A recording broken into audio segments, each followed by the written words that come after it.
Donc ouais, pas en gros 2 centimètres par là, et là quelque part. Ok, wow, je vois à peu près la marge qu'il faut que j'essaye de laisser. Allons-y. Bon, on va terminer notre exo de bug d'hier, hein. C'était vraiment... Je sais pas pourquoi j'ai pas réussi à voir ce qui se passe. C'était vraiment, c'était vraiment une bêtise de ma part parce que... alors, on doit montrer que BN était dans OR, mais pour ça, il y avait une indication dans le sujet. Il fallait montrer que B cube fasse IR. Et c'est sur ça que j'ai pas réfléchi. Comment on va montrer que B cube égale IR? Et c'est le mauvais réflexe que j'ai eu hier après-midi quand j'ai commencé cette question. C'est que j'ai voulu faire à tout prix apparaître IR pour essayer de faire ça. Il n'y a pas besoin de faire apparaître IR pour prouver que B cube vaut IR. Comment on pourrait faire sans faire apparaître IR, avec l'idée qu'on a eu hier que la matrice est inversible, pour prouver que B cube vaut IR? En le refaisant, j'ai trouvé deux équations qui marchaient. Mais oui.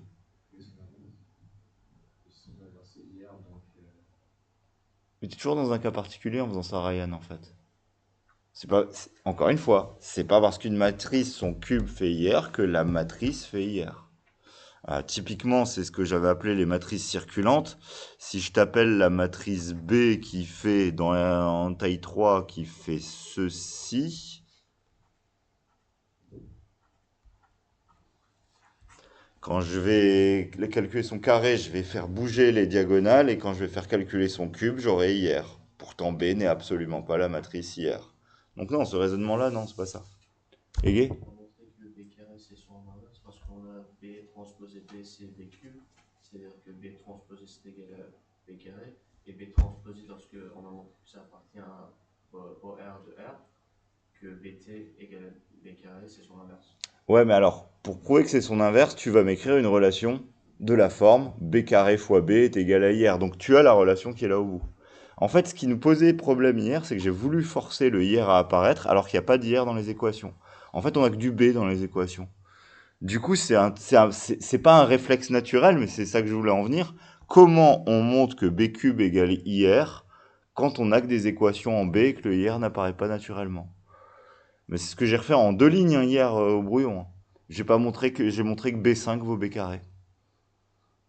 Et on peut aussi montrer que B4 vaut B. C'est-à-dire qu'il n'y a pas besoin de faire apparaître du IR pour avoir le résultat. Si je montre que B5 fait B carré, si je multiplie par l'inverse de B deux fois à droite, je vais montrer que B cube fait IR. Donc c'est-à-dire que j'ai cherché à tout prix à faire du IR alors qu'il suffit d'avoir une équation en faisant disparaître le BT pour ne plus avoir que du B. Si on a B en fonction de B avec deux puissances différentes, on a gagné en fait. C'est fini. Donc voilà, c'était ça l'idée qui nous manquait hier et sur laquelle on a bugué. Donc ce que j'avais écrit hier, on reprend, c'est que si je note cette relation-là étoile et si je la multiplie par B-1 à droite, ceci, ça me donne que BT vaut B carré, ça on l'avait écrit hier. Alors si je réinjecte directement, ça m'aide pas beaucoup. Euh, ça m'aide pas beaucoup d'écrire que de réinjecter BT comme B carré. Là, ça nous donnerait du B cube égale B cube. Donc il faut bidouiller. Je sais plus comment j'ai fait hier, mais moi je crois qu'une fois que j'ai écrit ça, j'ai remultiplié étoile par BT à droite. Je sais plus sûr, hein, mais je crois que j'ai fait ça. Si je le fais, je peux voir ça comme du BT fois B fois BT.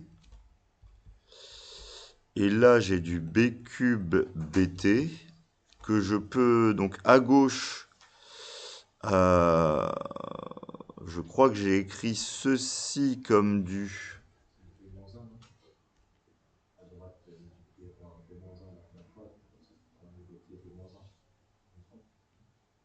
Pour l'équation au-dessus, Ryan? Pour la deuxième équation, non, je multiplie par B transposé. Là, c'est un moins un et je l'ai fait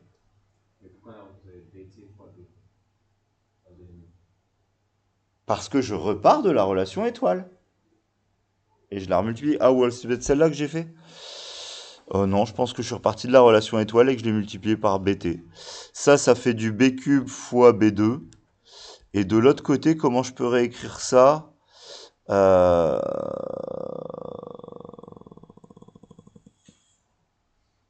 Non, où j'ai transposé ma relation? Parce que là, si je vais retomber sur du b5 égale b5, donc ça va pas me faire avancer. Où j'ai transposé la relation étoile, peut-être? Je sais plus, je l'ai fait hier. Hop. Si je fais, c'est où, pardon. Hop, si je transpose étoile, c'est ce que j'avais voulu faire hier à un moment et que ça me fait du bt transposé transposé, qui est égal donc à b cube transposé.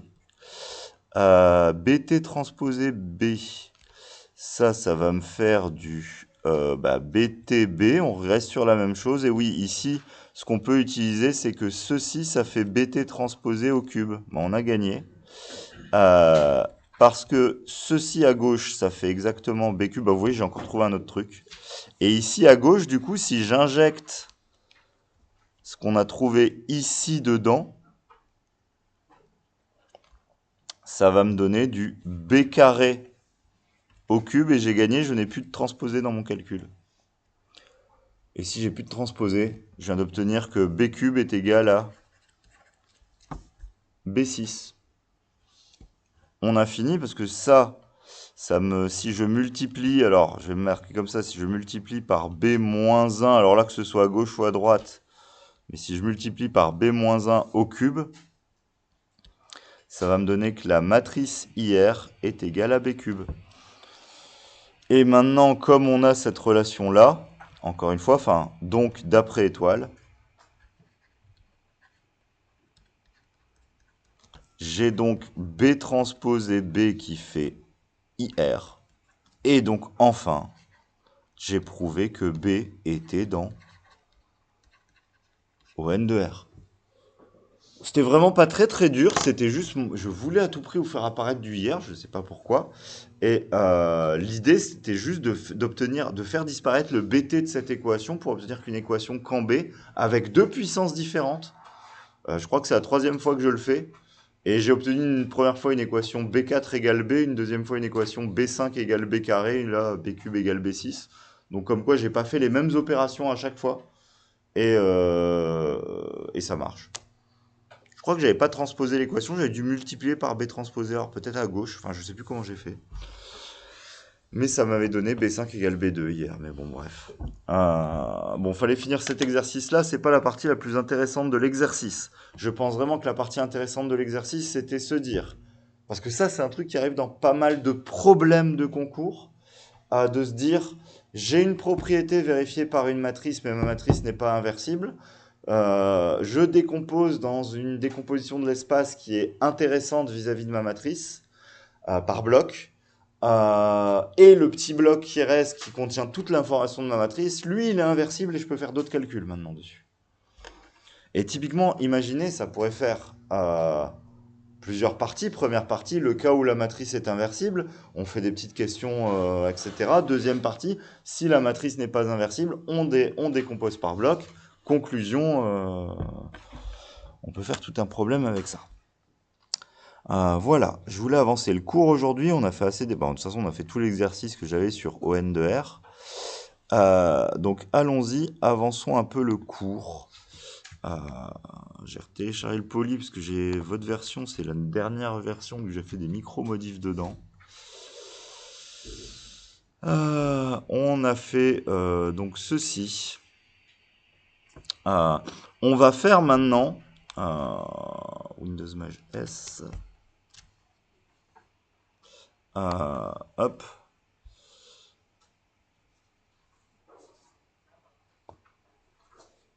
Allons-y. Hop.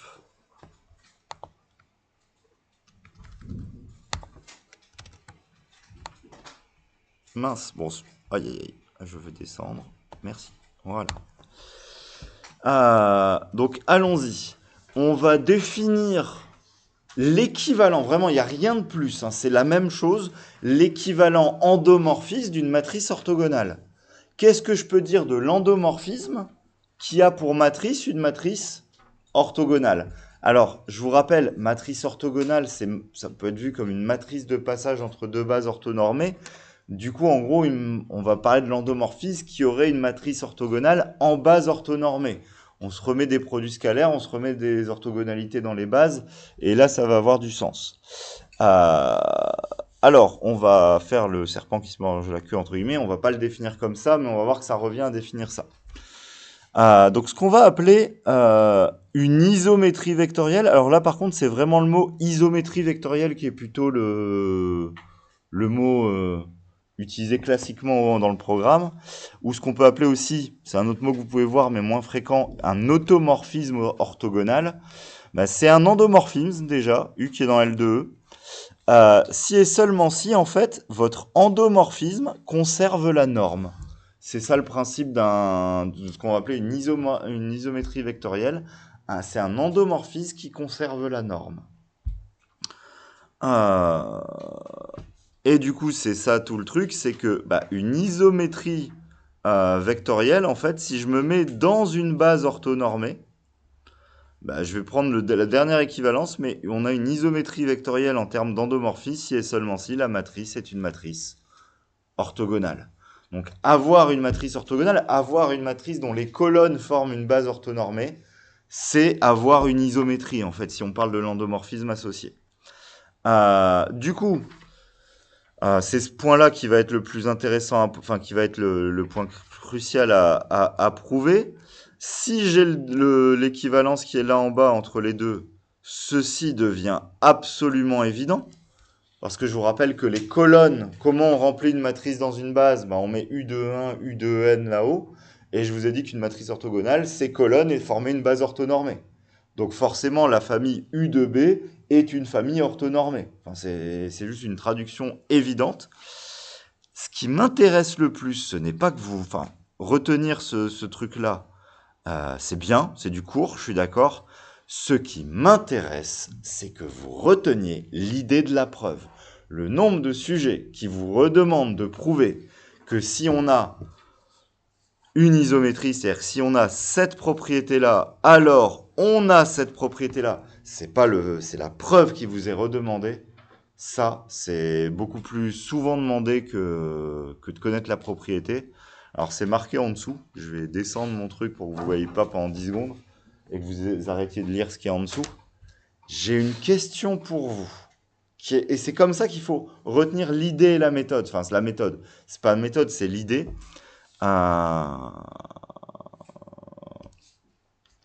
Ici, j'ai une égalité en norme que je peux réécrire comme la norme au carré est égale à la norme au carré.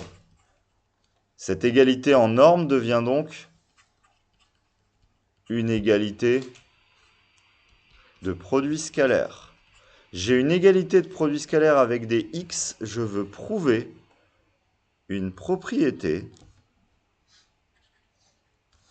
où maintenant j'ai deux variables x et y.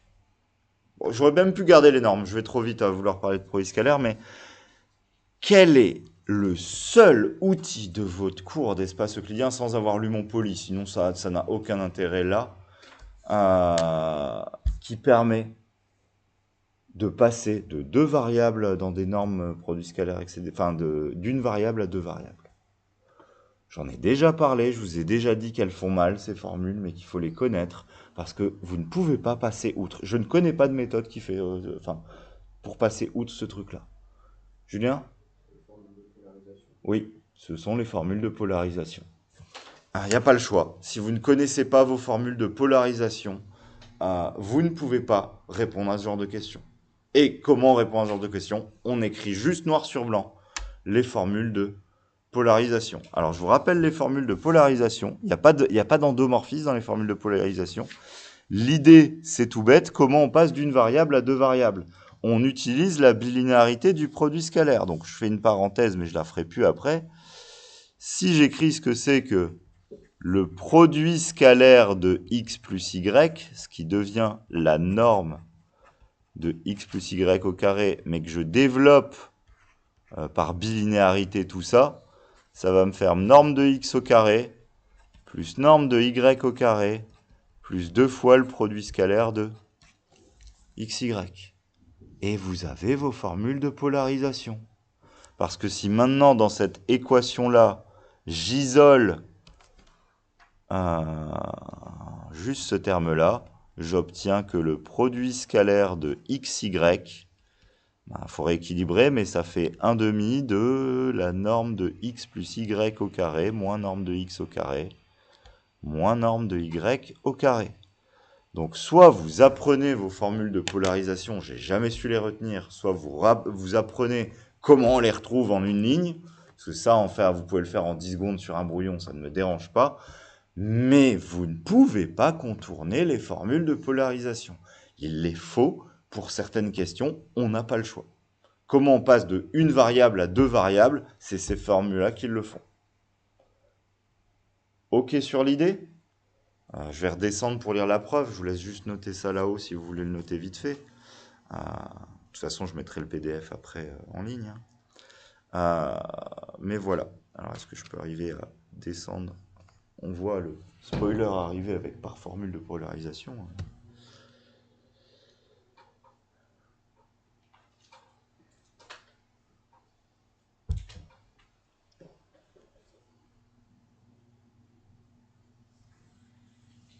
Je peux descendre, c'est bon ou...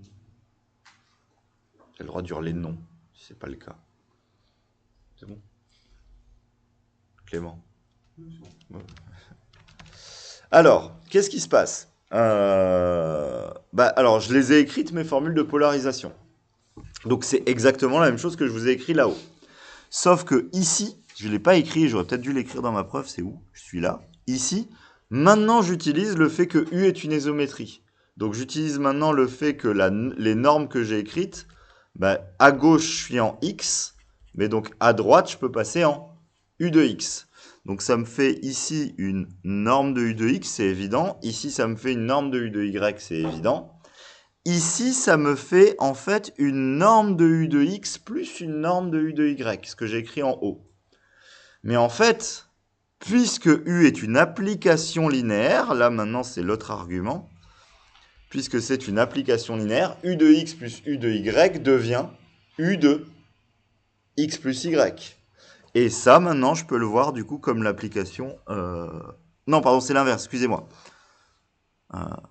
C'est dans l'autre sens. C'est-à-dire que ceci devient ceci, et parce que c'est linéaire, je vais trop vite, ça devient ceci. Et maintenant que je l'ai écrit comme ça, c'est exactement la formule de polarisation, mais où j'ai plus des x et des y, mais où j'ai des u de x et des u de y. Donc j'ai bien prouvé l'égalité de ma propriété en u de x, u de y et x et y. On a un exode oral de CCINP qui réutilise cette idée-là, hein, donc on va en reparler. Je le ferai peut-être pas aujourd'hui pour voir si c'est resté après derrière. Alors c'est quelque chose d'assez drôle, cet exomème d'oral de CCINP est tombé il y a 2 ans à l'écrit de CCINP. Il est tombé en premier exode d'un des problèmes de CCINP. D'où l'idée de connaître vos exodes oraux, quand on les a bossés ensemble, parce que il y a des choses pas loin où là c'était exactement le même au mot près qui est retombé. Du coup, moi, ce qui m'intéresse, c'est la partie 3. Ce qu'on a vu sur les matrices de ON de R. Tiens, non, je l'ai fait dans l'autre sens. Je vous ai dit, le point important, c'est le troisième et le deuxième tombe naturellement. Du coup, je l'ai plutôt fait dans le deuxième. Par conservation du produit scalaire. Maintenant que je sais que ça ne conserve pas que les normes et que ça conserve les produits scalaires. Si je pars d'une base orthonormée, donc si en gros, dans cette propriété-là, mais ma base est orthonormée, donc mes EI sont nuls avec mes EJ et que mes EI sont de norme 1. Forcément, à l'arrivée, mes U de EI et mes U de EJ vérifient la même propriété. C'est-à-dire que si ça fait 0, ça fait 0. Si je prends 2 fois le même vecteur, ça fait 1. Ici, ça fera 1. Donc la famille U de EI, U de EJ, si je pars d'une base orthonormée, la famille d'arrivée est aussi une base orthonormée. Du coup, ce qui m'assure que ma famille U de B, c'est une famille orthonormée, et ce qui m'assure que je pars d'une base orthonormée pour arriver dans une base orthonormée, entre guillemets, je peux voir ma matrice comme une matrice de passage entre 2 bases orthonormées, entre guillemets. Donc ma matrice, c'est bien une matrice de ON de R. Donc globalement, vous n'avez pas besoin de retenir grand-chose sur les isométries, la définition, ça conserve la norme, mais globalement, c'est l'endomorphisme qui, dans une base orthonormée, est associé à une matrice orthogonale. Ça vous servira beaucoup plus d'un point de vue pratique. On continue. Alors, on va refaire mais les mêmes mots de vocabulaire qu'on a déjà fait, hein, mais on va les changer un tout petit peu. Mince. Ah, bon, ça va bugger, mais c'est pas grave. Ah.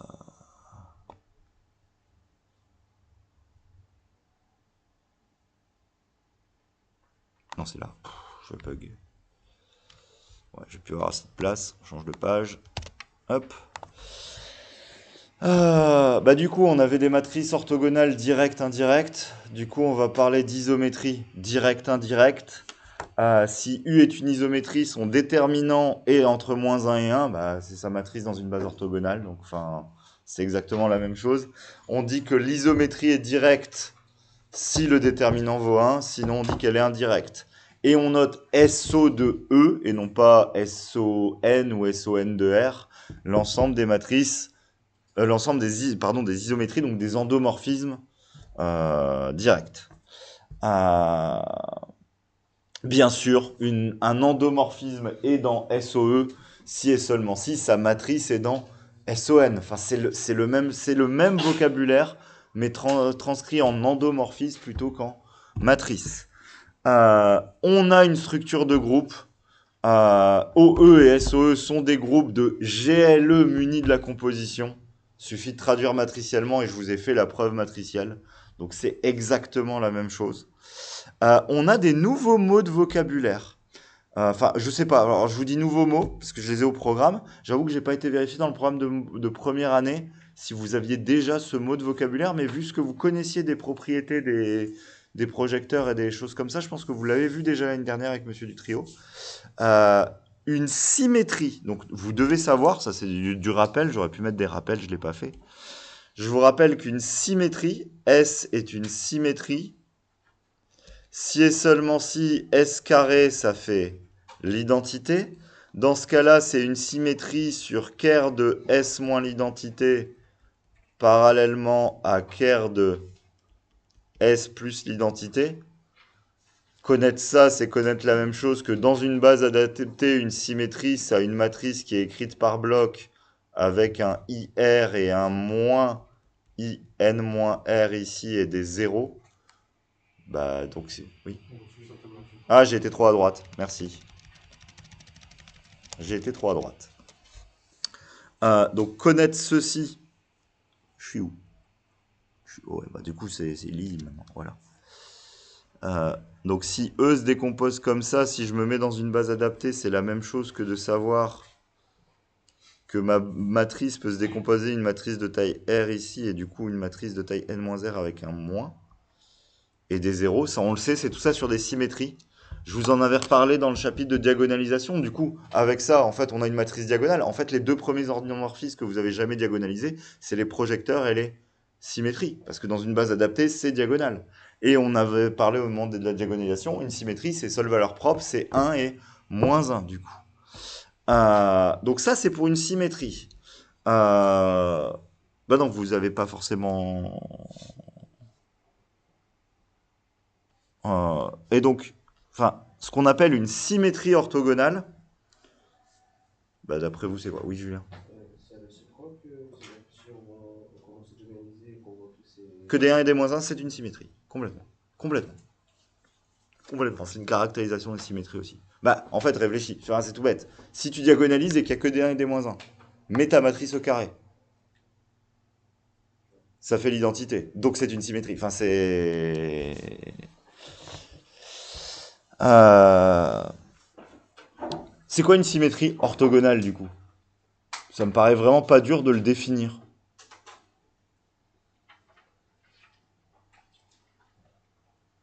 Et d'ailleurs, ma définition en dessous, elle est pas terrible, en fait.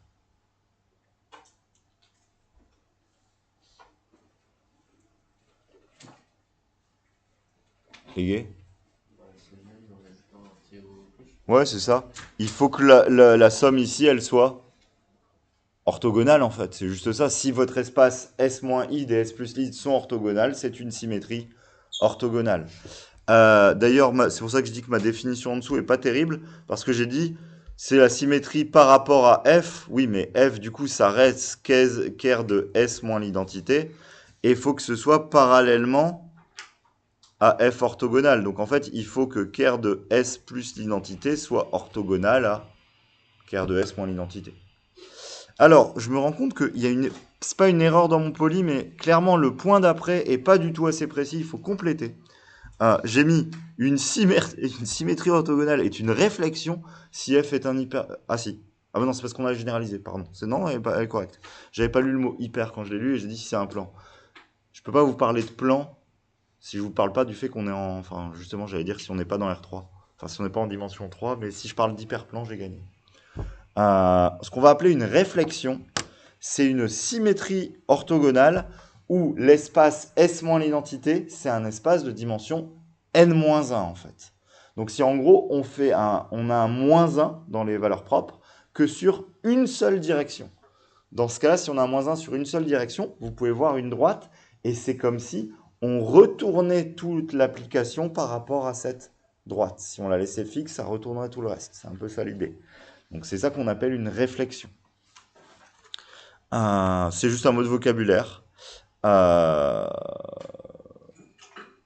Et du coup, à l'inverse, si si l'espace sur lequel on reste fixe, c'est juste une droite, c'est juste un espace de dimension 1, on appelle cette symétrie F une symétrie d'axe F. C'est-à-dire que F c'est une droite, on dit que c'est un axe.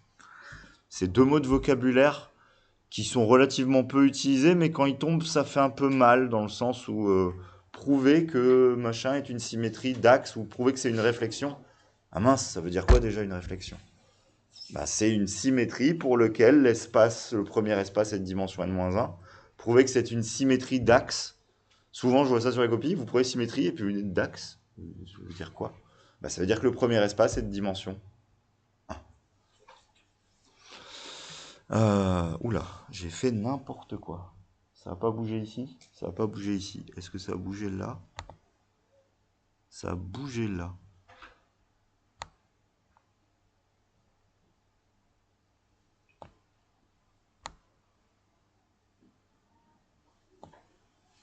Bah, j'ai tout du coup. Alors attendez, si je fais ça, j'ai peut-être fait n'importe quoi deux fois. J'ai fait n'importe quoi deux fois. Voilà. Et là, on est toujours bon. Allons-y.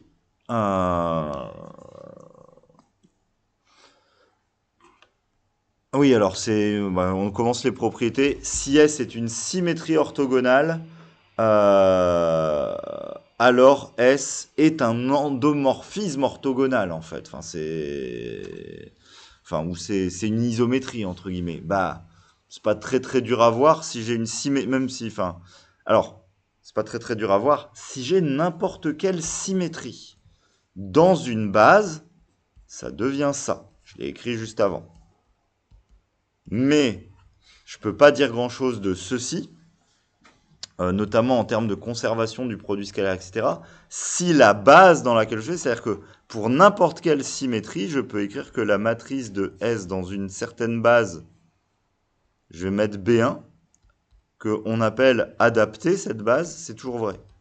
Le problème, c'est que si cette base n'est pas orthonormée, je ne peux pas dire grand-chose sur la norme des vecteurs d'arrivée, les produits scalaires de vecteurs d'arrivée ou ce genre de choses. Maintenant, si je rajoute que ma symétrie est orthogonale, ce que je gagne, c'est que ma base adaptée, je peux la prendre comme une base orthonormée. Donc dans une base orthonormée, ma matrice devient ça. C'est exactement le petit exo qu'on avait fait hier en disant quelles sont les matrices orthogonales à coefficient dans Z. On avait fait où? C'était avant-hier, je sais plus. On avait cherché les matrices orthogonales à coefficient non Z, on a vu que c'était des plus ou moins 1 répartis dans des colonnes différentes. Bah là, c'est un cas particulier de matrice orthogonale, du coup. C'est des plus ou moins 1 sur une diagonale, tout simplement. Donc cette propriété, c'est pas quelque chose de très compliqué. Euh, je l'ai même fait juste par Pythagore là. Alors, vous devez connaître, par contre, ça va devenir vraiment quelque chose d'important, ça, dans les trucs à apprendre bêtement. Par contre, là, je pense pas qu'il y ait vraiment de solution à part apprendre bêtement. Enfin, on peut apprendre intelligemment, ce que je vais vous expliquer, mais il y a un moment, il faut apprendre. Euh, on a dans le programme, on doit connaître la caractérisation de ce que sont les matrices orthogonales ou les isométries, hein, derrière, ça va être la même chose, en dimension 2. Et uniquement en dimension 2. C'est-à-dire quelles sont les formes des isométries en dimension 2. Alors, l'idée de la preuve me paraît complètement raisonnable. Si on cherche en dimension 2 une matrice d'isométrie, c'est ce que je fais ici. Au hasard, je ne sais pas ce que je fais, je la cherche sous la forme x, y, z, t, ma matrice. Je mets 4 coefficients x, y, z, t, et je dis j'analyse, qu'est-ce que je peux dire sur x, y, z, t. On l'a fait justement quand on a fait notre exercice sur les matrices en z. Si on veut que la matrice soit orthogonale, si je vois ça comme des colonnes, je vais l'écrire là, mais si je vois cette matrice A comme deux colonnes, C1, C2, vu qu'il n'y a que deux colonnes. Pour qu'elle soit orthogonale, qu'est-ce qu'il faut? Il faut que la norme de C1, ça fasse 1, et que ce soit aussi la norme de C2, c'est-à-dire qu'il faut que mes colonnes soient ortho de norme 1, et il faut ensuite que, que mon produit scalaire C1, C2, ça fasse 0. Si maintenant on réfléchit juste à ça, la première colonne C1 est de norme 1. Si je traduis dans R2, ça veut dire que la racine de... Enfin, j'enlève les racines, tiens. Ça veut dire que x carré plus y carré vaut 1. Comment vous cherchez deux nombres qui vérifient x carré plus y carré est égal à 1? C'est juste le réflexe qu'il faut avoir dans cette preuve. Un nombre qui s'écrit x carré ou y carré plus y carré égale à 1, c'est que ce nombre, je peux l'écrire... Pardon, je suis où? Je suis là. C'est que ce nombre, je peux l'écrire soit comme un cos, soit comme un sin, et l'autre devient du coup instantanément, si je choisis celui-là de l'écrire cos θ, celui-ci devient instantanément sinus de θ. Forcément, hein, par construction, quel que soit le θ que je prends. Même si le cos est négatif, le sinus, on pourra toujours s'en sortir. Du coup, c'est ce que je fais ici. En fait, je me dis juste, cette relation-là m'impose que la première colonne, c'est moi qui l'impose. La première colonne, je vais l'écrire comme un cos θ, sinus θ. Et maintenant, je vais réfléchir au reste. Si je veux que le produit scalaire ici fait 0, je veux trouver mes fameux z et t en vérifiant, je veux que cos θ z plus sin θ t vaut 0. Et je veux aussi que z carré plus t carré, en même temps, ça fait 1. Ah, je suis encore trop sur le côté. Pardon.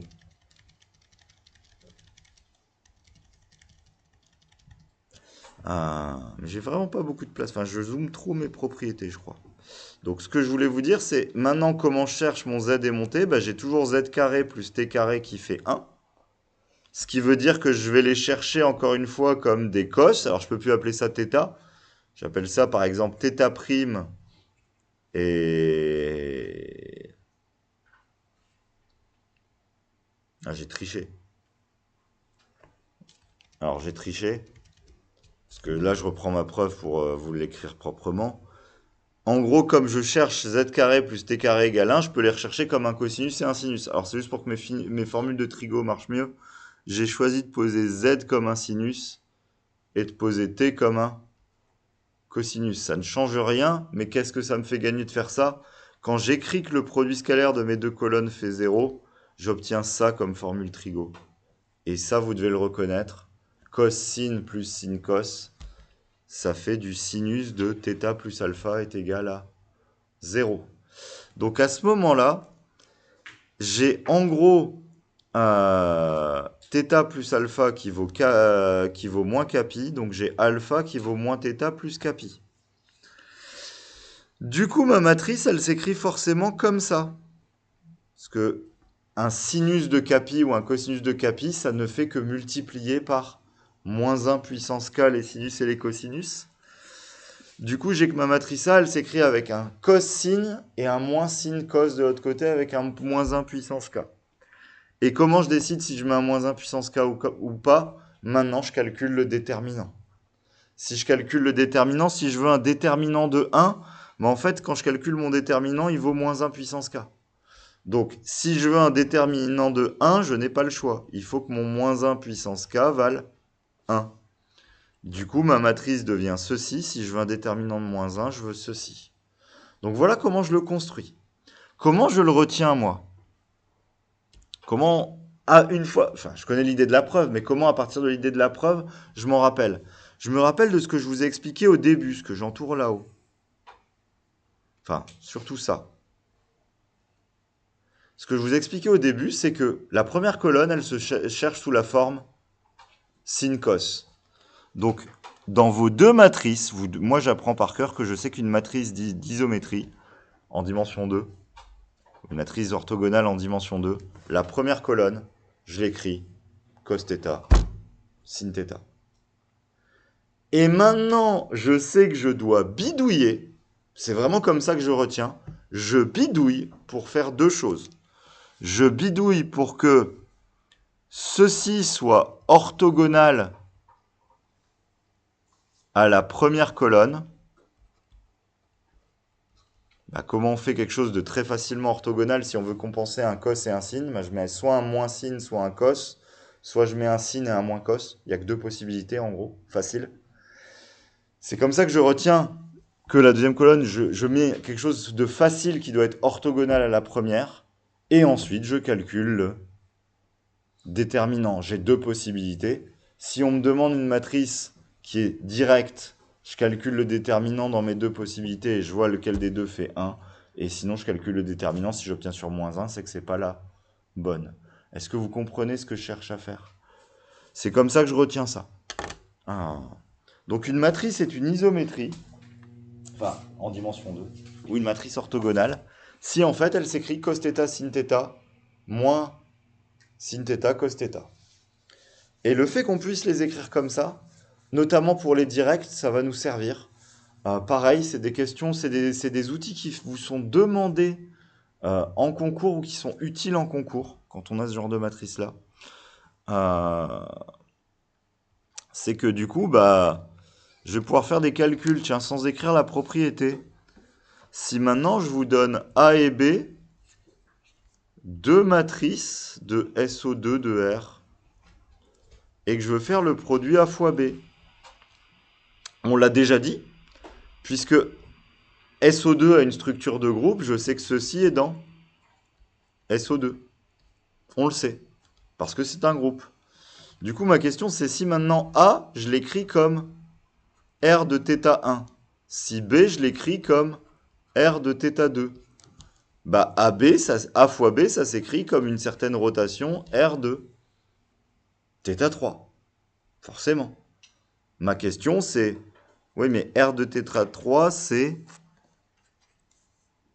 R de θ1 fois R de θ2. Est-ce qu'on ne peut pas avoir un lien entre θ3 et θ1 et θ2? Si on mène les calculs, je vous l'assure, c'est une propriété qui est dans le cours derrière, oui, on peut prouver, noir sur blanc, que θ3, ça va être... Oula, je suis là-haut. On peut prouver que θ3, ça va être θ1 plus θ2, en fait. Multiplier les matrices, c'est additionner les angles. Alors, on va comprendre pourquoi je parle d'angle juste derrière. Mais c'est ça qui se passe. Alors, je continue. On va l'écrire. C'est ce qui est lié ici.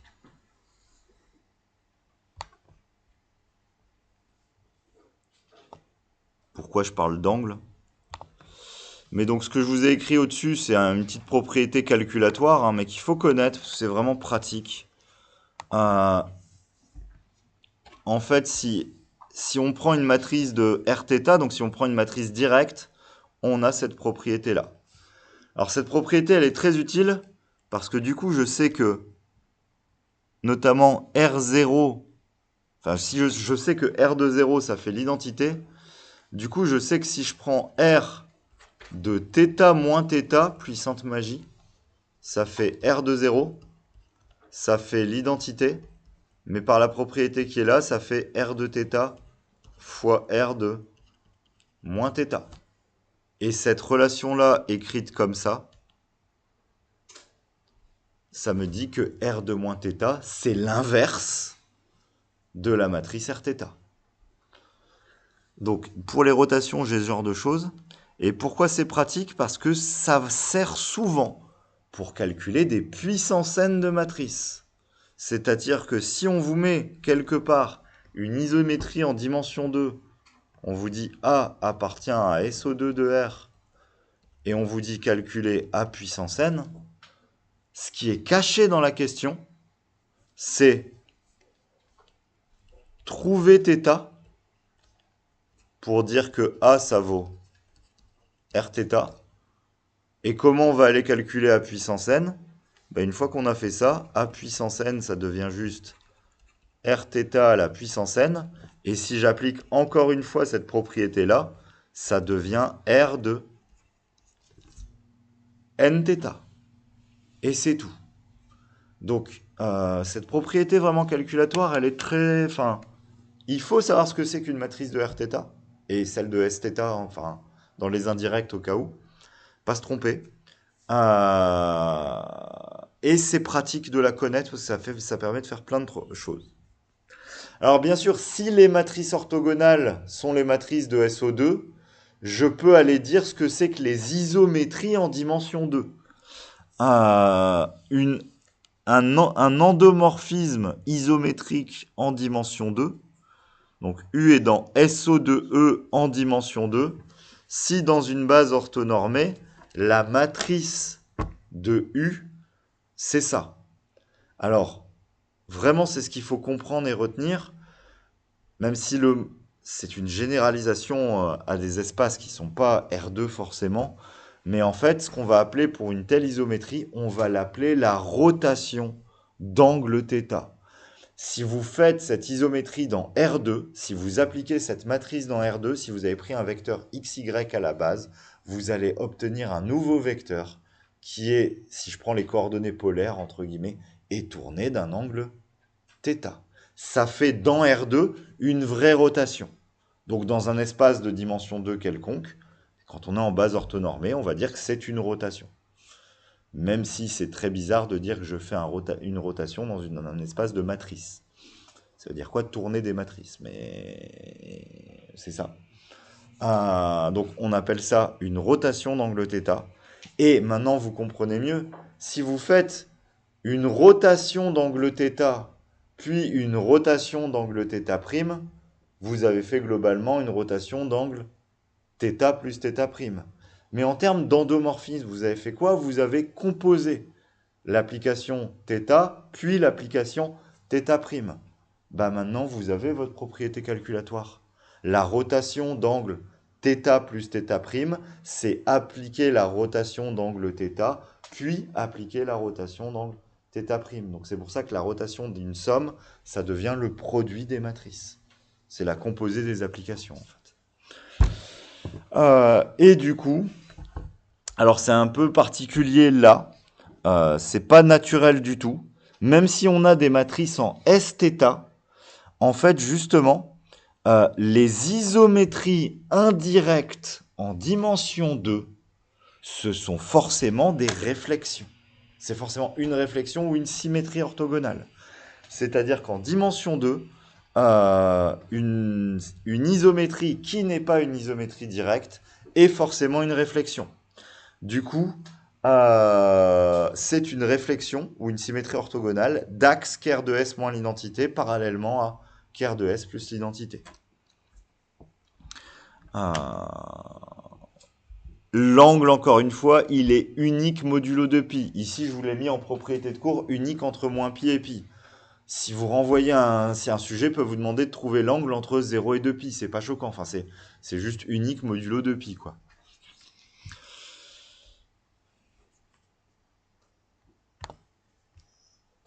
Bon, je vous ai mis la base, la preuve, elle est pas capitale, elle est pas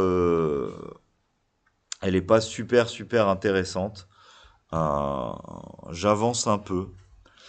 Euh, bon, on a une preuve euh, qui est plus un exo c'est du cours, hein, mais c'est plus quelque chose qu'on fait en exercice d'oral qu'autre chose, ça. Je l'ai vu tomber dans des exercices d'oraux. À froid, par exemple, à CCINP. Alors que c'est du cours. Montrer que le groupe SOE, en dimension 2 hein, uniquement, est commutatif et du coup qu'il est isomorphe à U. Je rappelle que ce qu'on appelle U, c'est l'ensemble des nombres complexes de module 1. Bah forcément, si SOE c'est des rotations, faire une rotation d'angle θ et dire je mets ça en bijection avec l'exponentielle Iθ associée, bah, on va avoir les mêmes propriétés. Quand je vais multiplier Iθ exponentielle Iθ avec exponentielle Iθ prime, je vais obtenir exponentielle Iθ plus θ prime. Enfin, on voit bien qu'il y a une sorte de lien naturel entre les deux quantités. Bah, du coup, c'est pas très très dur, hein. Pourquoi c'est commutatif? Bah, si je fais une matrice et l'autre, il y en a une que je peux écrire R alpha, l'autre R bêta. Quand je vais calculer le produit des deux ou la composée des deux, je fais R alpha fois R bêta. Ça fait R de alpha plus bêta. Et là, puissante magie, R de alpha plus bêta, c'est aussi R de bêta plus alpha. Donc ça fait R de bêta fois R de alpha. Donc j'ai le droit de faire commuter mes matrices. Il n'y a aucun doute là-dessus. Et maintenant, c'est plutôt ça qui est utilisé en oral de concours. Maintenant que je sais que j'ai une matrice d'isométrie, je sais qu'en fait, quand je pars d'une isométrie, j'ai une matrice qui est de la forme AB moins BA, avec en plus, je sais que ces deux colonnes doivent être de norme 1. Et donc, c'est des cosinus et des sinus. Mais donc, si je considère cette application-là, c'est une bijection. L'application qui a une matrice de la forme AA moins BB et donne A plus IB, c'est une bijection. C'est plutôt ça qui est demandé souvent dans des sujets. C'est même un morphisme de groupe, en fait. C'est-à-dire que les matrices qui sont de cette forme-là restent de cette forme-là, et les objets, enfin, C+, c'est un groupe. Et comme c'est un morphisme de groupe, dans le cas particulier de SO2, ça vous donne la bijection entre SO2 et U.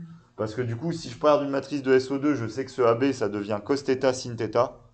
Donc en gros, je dis que l'application qui a ça donne cos θ plus i sin θ qui fait exponentielle iθ est une bijection. Donc j'ai bien l'isomorphisme entre U et SO2.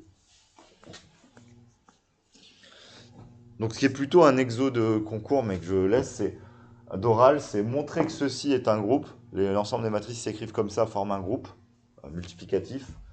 Montrer que cette application est une bijection, ou un morphisme de groupe bijectif, surtout le côté bijection. En déduire par exemple que ces deux ensembles sont isomorphes. Bon, je vous ai fait les preuves, hein, il n'y a pas grand chose.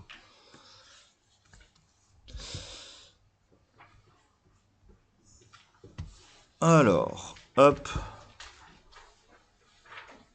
Bon, on n'a pas grand chose à faire hein, sur les isométries, on a déjà fait les gros exos sur les matrices orthogonales. De toute façon, si on va avoir une isométrie en dimension n, qu'est-ce qu'on va faire?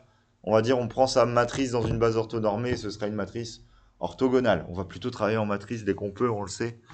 Donc faisons quand même quelques exercices. Pas très durs. Euh,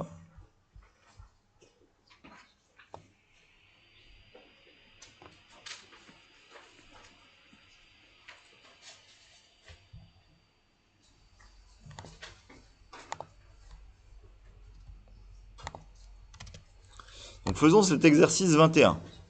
Montrer que les matrices suivantes sont des isométries vectorielles et caractériser géométriquement ces isométries. Hop, hop.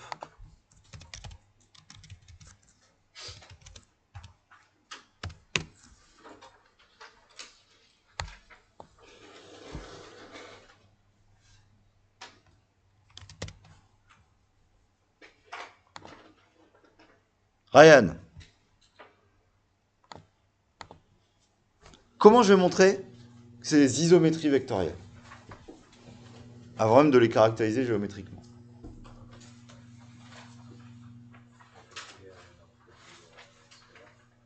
Pardon?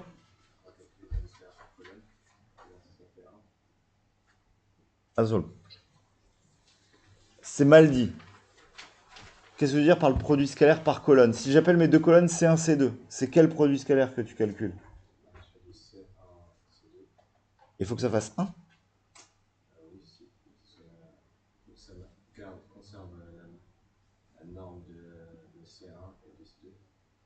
Oui, mais un produit... Attends, conserver la norme ou ça conserve le produit scalaire, mais ça ne conserve pas un lien entre produit scalaire et norme. X, ok.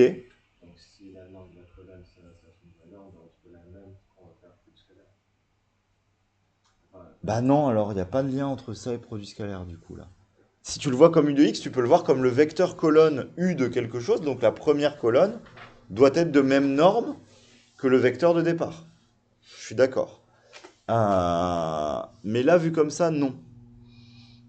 Quelqu'un d'autre, je vais pas faire ça pour prouver que c'est une isométrie, pas du tout. Égé? C'est plutôt de vérifier la propriété norme de x est égale à norme de x en faisant le calcul avec une matrice xy, vecteur colonne xy. Beaucoup trop long.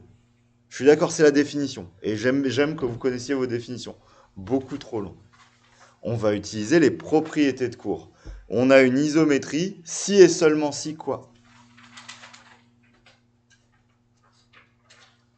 On a une isométrie si et seulement si sa matrice en base orthonormée, Julien?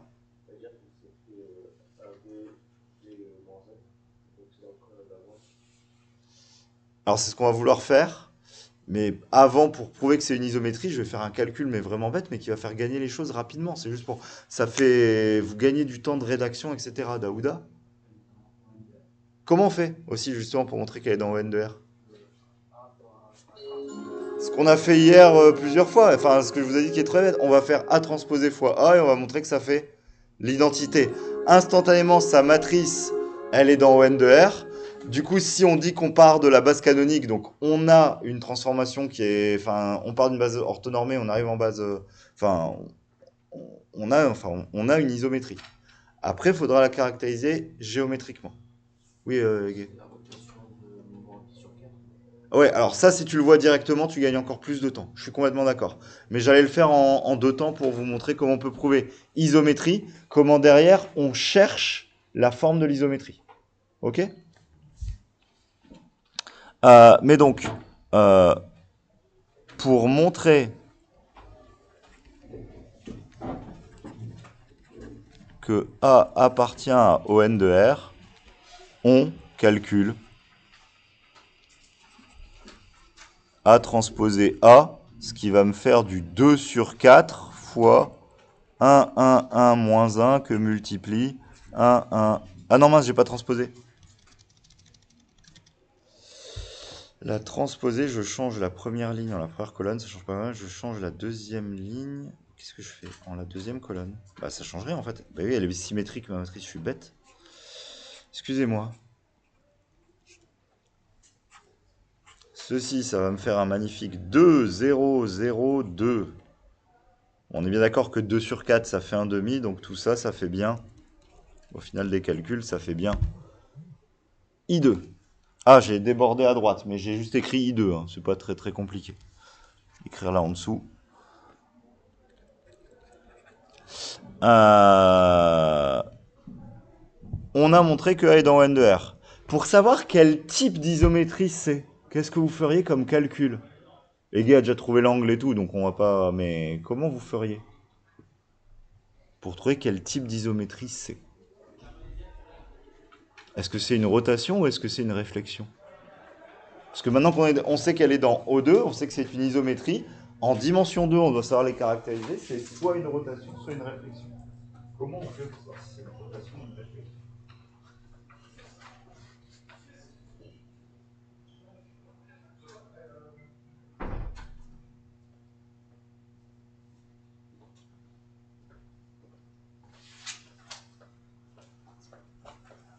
C'est pas très très dur, hein.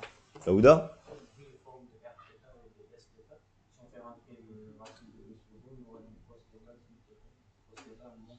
Ouais, alors, ça, je vais le faire une fois que je sais quel type de forme je cherche. Parce que je suis d'accord, on peut chercher les deux formes et voir laquelle marche. Je suis complètement d'accord. Mais en fait, c'est pour ça que je voulais le faire comme ça, c'était au moins le premier. Il y a un truc évident à faire pour savoir laquelle forme je cherche. Suffit de calculer le de la matrice A. Qu'est-ce qui se cache derrière Qu'est-ce qui définit ce que c'est qu'une isométrie directe ou indirecte? Nicolas? Ah, Carla, pardon. Oui, si je vais calculer son déterminant, si j'obtiens 1, je sais que je vais chercher une Rθ. Si j'obtiens moins 1, je vais chercher une matrice de la forme Sθ. C'est juste ça. Donc, 2 plus det de A. Ben, si je le calcule, ça fait du... Alors attention, si je fais det de A, ça fait...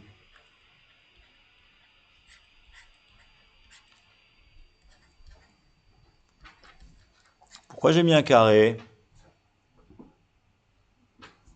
Parce que le racine de 2 sur 2, il est devant toute ma matrice, donc il est en facteur de chacune des colonnes, et un déterminant, c'est multilinéaire. Donc j'ai sorti un racine de 2 sur 2 de chacune des colonnes. Et si vous le faites, bah vous m'avez menti en plus. C'est pas une matrice Rθ, ça.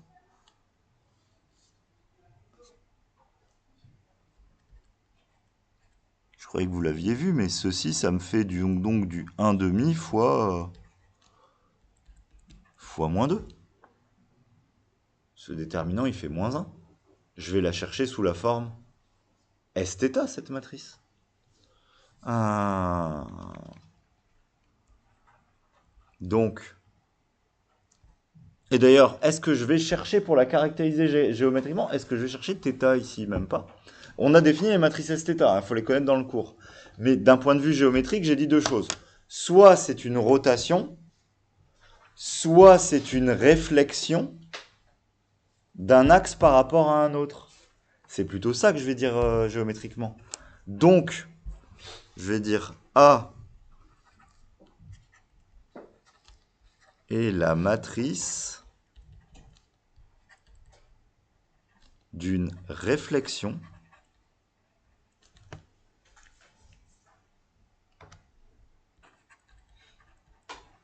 d'axe quoi? Comment je vais trouver l'axe?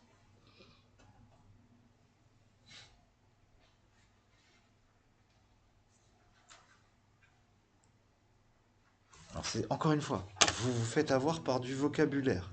Une réflexion, ce n'est qu'une symétrie orthogonale particulière. Comment je trouve une symétrie orthogonale? On s'en fout réellement du orthogonal. Je dois trouver une symétrie. Si je sais maintenant que j'ai une symétrie, c'est une symétrie sur quoi? Parallèlement à quoi? Il n'y a que ça à apprendre.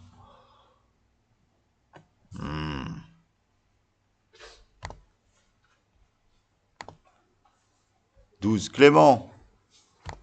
Ouais, vous êtes 13. Ah non, vous êtes 14, j'ai mal fait mon nombre. 1, 2, 3, 4, 5, 6, 7, 8, 9, 10, 11, 12, non, 13. C'est qui me manque? Axel?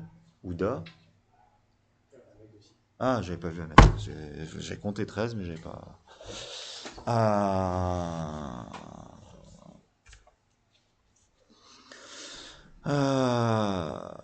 Donc Clément.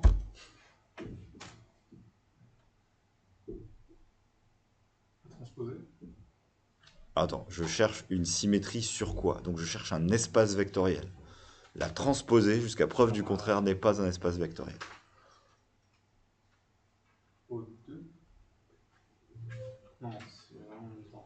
Ah mais j'ai fait des rappels de symétrie tout à l'heure.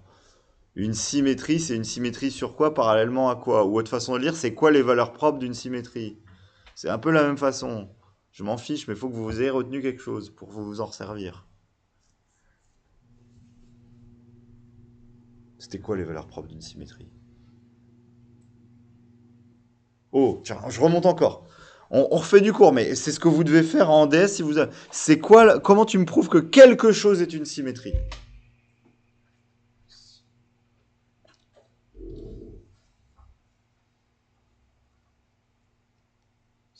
la matrice transposée est égale à la matrice par exemple. Ah non, attends, là tu confonds deux choses. Tu confonds matrice symétrique et l'endomorphisme est une symétrie.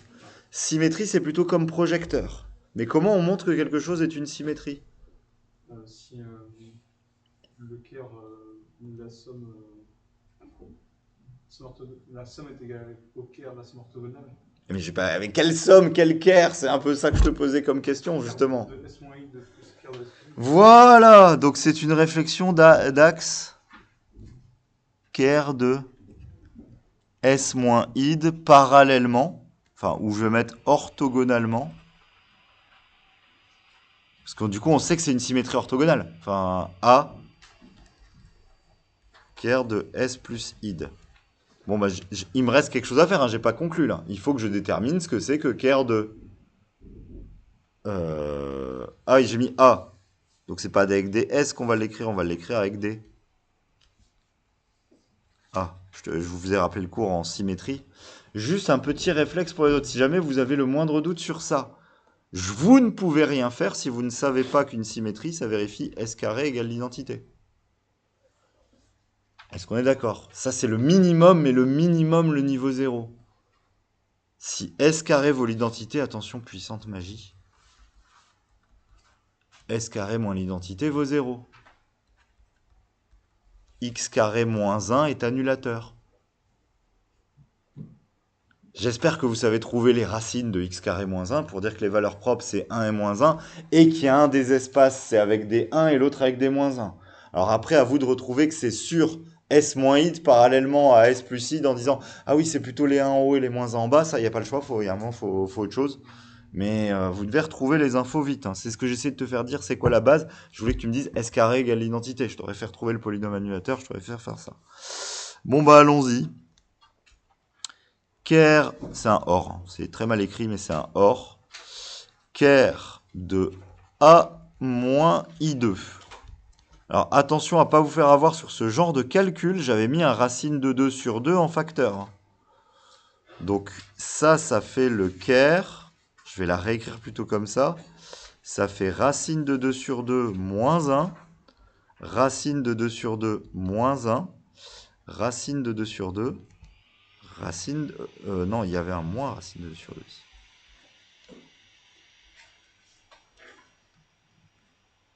Et là, je vais vous poser la question magique. Vous voyez un lien évident entre C1 et C2?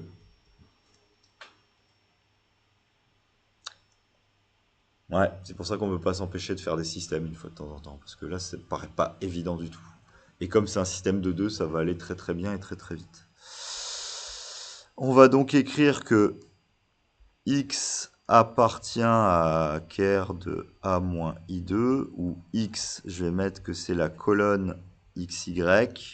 Ça revient à dire que racine de 2 sur 2 moins 1 fois x plus racine de 2 sur 2 y est égal à 0. Et je vais avoir que racine de 2 sur 2 x moins racine de 2 sur 2 plus 1 y est égal à 0.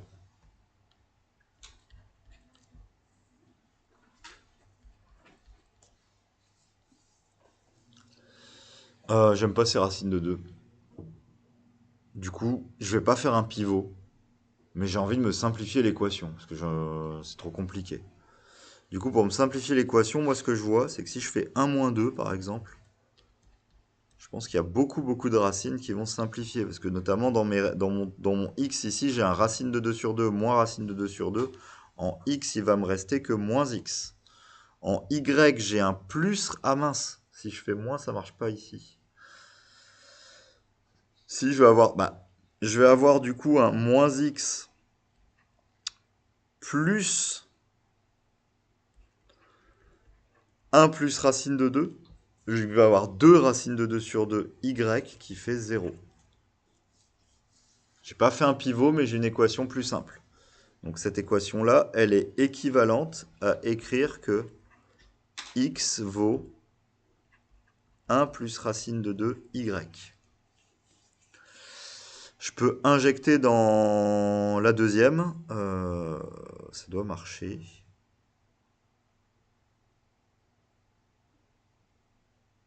Oui.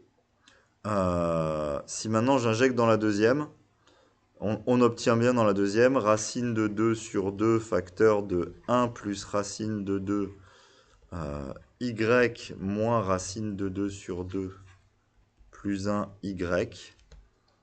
Je vais mettre dans 2. Et ça fait bien 0. Donc en fait, j'obtiens bien 0 égale 0. Mon système est bien vérifié. Donc en fait, j'ai x qui vaut forcément 1 plus racine de 2 y. Donc maintenant, mon vecteur x, c'est xy. Ça fait 1 plus racine de 2 et 1 ici, y. Donc ker de a moins i2, c'est vect.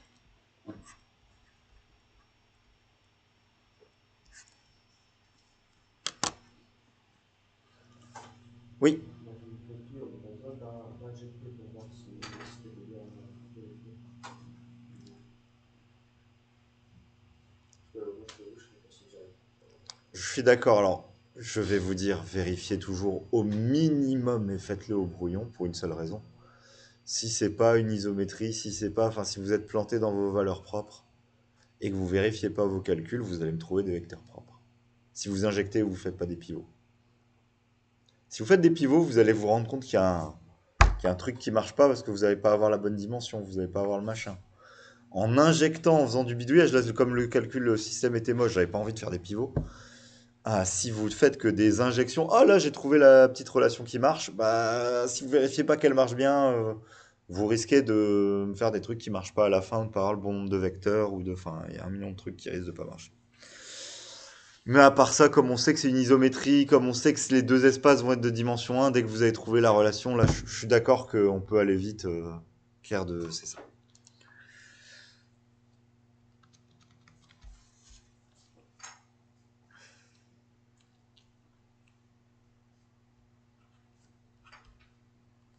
C'est quoi ker de A plus I2? Sans faire de calcul.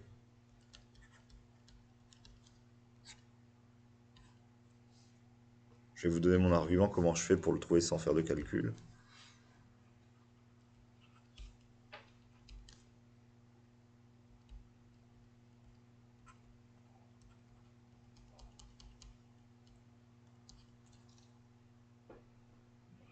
Julien?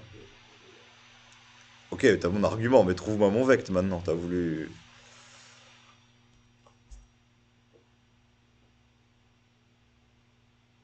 Ça, faut pas que vous ayez du mal avec des vecteurs de 2 à trouver des vecteurs orthogonaux. Je cherche un vecteur orthogonal à 1 plus racine de 2, 1.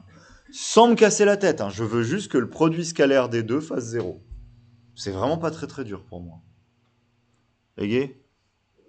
Moins 1 et on va moins 1 moins racine. Non, il y a un moins et l'autre c'est positif. Oui, alors moi je le vois comme ça, je mets un 1 ici, et ici je suis obligé de mettre un moins racine de 2. Ouais, ça, voilà, je commence par mettre un 1 pour voir le truc, et je veux le compenser. En faisant ça, je suis sûr que j'ai obtenu deux vecteurs orthogonaux en faisant un petit calcul. Donc, je résume les isométries. Enfin, les isométries en dimension 2. Première chose, vérifiez que vous avez bien une isométrie. Sinon, c'est qu'il y a un truc qui marche pas. Là, c'est un peu un calcul bête, mais c'est pour être sûr qu'on fait des trucs qui ont du sens. Sinon, ça sert pas à grand chose. La première chose que vous devez faire, c'est calculer le déterminant. Pour savoir si vous avez une réflexion ou une rotation. Une fois que vous savez ça, bah là, il n'y a plus, c'est faut connaître votre matrice Rθ, ou faut savoir ce que c'est que votre réflexion sur quoi parallèlement à quoi. Oui, Paloma. Mais là, du coup, aussi, on n'a pas besoin de dire des arguments de dimension. Non, tout est instantané. En fait, c'est dans notre cours, on sait ce que c'est que des isométries en dimension 2. Alors, on l'a fait pour la matrice A. La matrice B, c'est 1 cinquième, 4, 3, moins 3, 4.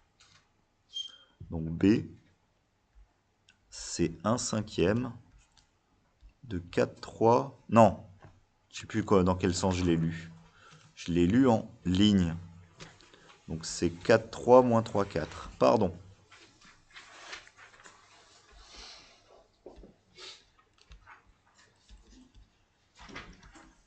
Vous avez vu comme je calcule vite? Ah. Bon, je vous ai dit, il faut vérifier le calcul. Ça n'a pas d'intérêt, mais enfin, mon exo, ce sont vraiment des isométries, mais ça marche. Ça marche bien parce que j'ai mis un cinquième devant et je sais que 4 au carré et 3 au carré, enfin 4 au carré plus 3 au carré, ça fait 16 plus 9. Oh, ça fait 25. Donc ça fait du 5 au carré, ça a bien marché. Maintenant, il faut calculer le déterminant de B. Et j'ai fait exprès de vous embêter. Là, oh magie, ça marche. Déterminant de B fait 1. Donc ce qui implique que B appartient maintenant à SO2 de R.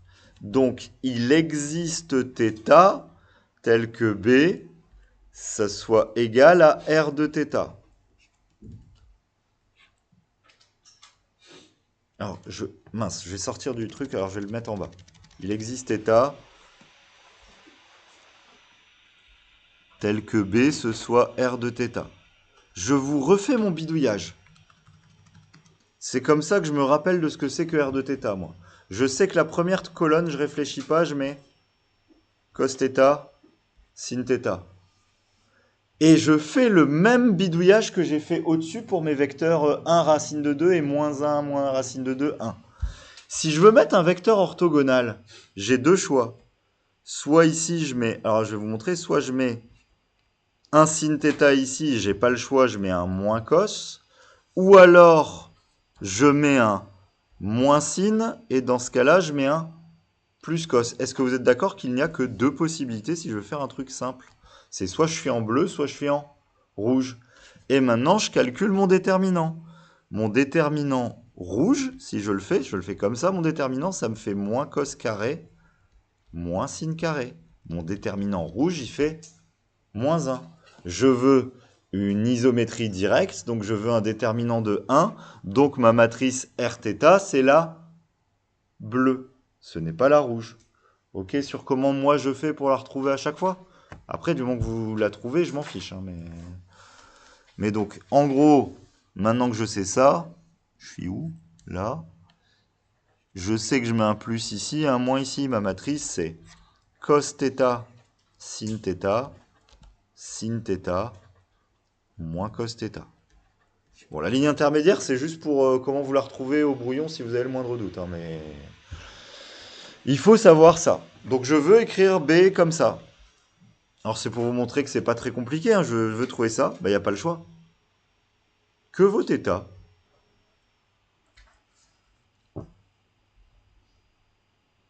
Ah là, vous avez plus de mal, parce que oui, c'est pas du pi sur 4, là. Je vous ai pas mis des racines de 2 sur 2. Que vaut θ? Il n'y a pas le choix. Il existe, je vous assure qu'il existe θ qui vérifie ça. Que vaut θ?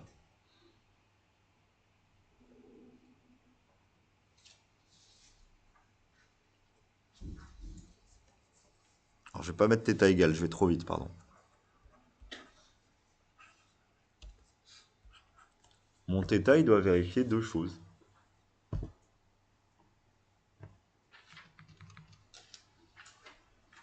Bah, il doit vérifier cos θ égale 4 cinquièmes et sin θ égale... Attendez, il y a un truc qui va pas là. J'ai bien calculé mon déterminant. J'ai fait n'importe quoi. Je vous ai dit la méthode et j'ai fait mal les calculs. Mon déterminant rouge, il fait pas moins cos carré, moins sin carré. Si je prends mon plus et mon moins, justement, bah, vous voyez?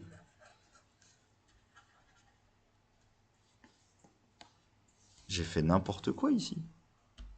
Le déterminant rouge que j'avais écrit en rouge, je crois que j'avais mis un plus ici et un moins ici en rouge. Bah donc si je fais un truc en rouge, ça fait cos, et je vous ai bien dit qu'on le fait comme ça. Donc ça fait cos fois cos, ça fait plus cos carré, et plus sin carré. Du coup, je suis désolé, mais ma matrice, c'est celle-là. Et ça va mieux. Alors pourquoi j'étais en train de bugger? Alors vous voyez, ça montre que je m'étais trompé, et je peux le voir derrière. C'est que avec mon autre matrice, quand j'étais en train de dire le sinus vaut moins 3 cinquièmes, c'était pas possible, j'avais pas le même nombre sur les deux diagonales et je pouvais pas obtenir, ça marchait pas. Bah donc il n'y a pas le choix, hein. C'est juste que... C'est quoi θ? Ah, mince. J'ai jamais appris l'angle avec 4 cinquièmes. Bah moi non plus, je l'ai jamais appris. Donc si son cosinus il fait 4 cinquièmes, c'est que θ c'est...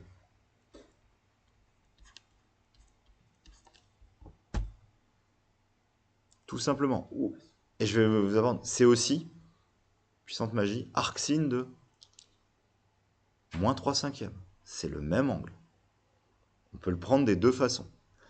Alors, par contre, c'est intéressant. Euh, C'est intéressant pour une raison. Euh, le fait qu'on ait le choix, c'est vrai, hein, les deux marchent. C'est pas, ça pose pas le moindre difficulté, c'est vrai. Par contre, c'est super intéressant pour une raison. Dans quelle gamme de valeurs, entre guillemets, en gros, dans quel cadran, ce que je veux dire, j'ai mes 4 cadrans de mon cercle trigo. J'ai des angles entre 0 et pi sur 2 et des angles entre machin. Dans quel cadran je dois aller placer mon angle θ? C'est une rotation en gros dans quel sens? Est-ce que c'est plutôt entre moins 0, moins pi sur 2, entre 0 et pi sur 2, entre...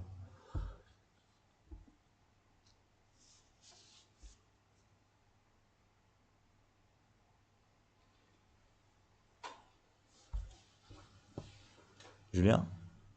Et pour moi, c'est tout simple, à partir de là, je trouve la cause de θ qui est 4 cinquièmes, qui est à peu près proche de 1. Donc ça veut dire que θ, si on applique cos, ce sera dans la droite du cercle. Oui, donc, alors ok, donc parce que tu as analysé le cos, tu dis, en gros, tu me dis, à cause du cos, on est par là. C'est ça? Ah, on le voit pas. On voit pas là. Ah bah, vous me dites pas qu'on voit pas le bord de mon cercle. Donc, du coup, ça a aucun intérêt pédagogique, merci. Je le refais là, mon cercle. Donc si j'ai bien... On le voit maintenant, le cercle, hein. Enfin, oui, j'ai pas encore tracé, donc forcément on le voit pas, mais là, maintenant, on le voit. Oui. Julien, tu me dis, si j'ai bien compris, Donc le cos, on est à droite, avec le cos, on est là-dedans. Je suis d'accord? et avec le signe, on applique le négatif, donc on est en phase de... sur la désordonnée, on est... Voilà, c'est ça que je voulais vous faire dire. C'est qu'avec le sin, on sait qu'on est là-dedans. J'exagère, mais ouais, le sinus est négatif. Donc du coup, l'angle, il est entre moins pi sur 2 et 0. Voilà, j'en sais pas plus, hein. Mais ça, c'est typiquement le genre de choses qu'on peut vous demander à l'oral. On vous voit à peine bugger sur l'Écosse Arcsine, on fait oh. Dès qu'il va vous souffler, on peut pas l'écrire Arcos. Bah moi je vous souffle direct, on peut pas l'écrire Arcsine du coup. Si, c'est la même chose. Ouais, hein, on va faire bugger là-dessus. Après, je fais, est-ce que vous pouvez me dire dans quel cadran? Enfin, et on va voir si vous savez faire des petits. C'est juste des petits raisonnements comme ça, mais en gros, est-ce que vous avez compris votre cercle? Trigo. Voilà. Donc B, c'est la rotation d'angle Arcos de 4 cinquièmes. Je vous dis pas que vous allez tomber sur un truc comme ça, vous allez plutôt tomber sur des angles de référence, mais je voulais en profiter pour vous rappeler comment on fait quand on tombe pas sur des angles de référence. Vous savez faire. Vous l'avez appris. Allons-y pour la matrice C. Je pense que là, j'ai fait le dernier cas. Là, ça va être un angle de référence, un demi, et j'ai mis que des moins. Alors, j'ai pas un moins en bas à gauche. C, c'est un demi de moins racine de 3, moins racine de 3, moins 1, 1. Je vous le mets vite fait, mais C transposé fois C, ça fait I2. Donc C appartient au 2 de R. Le déterminant de C, bah, ça va me faire racine de 3 au carré plus 1. Ah non, j'ai oublié mon 1 demi au carré.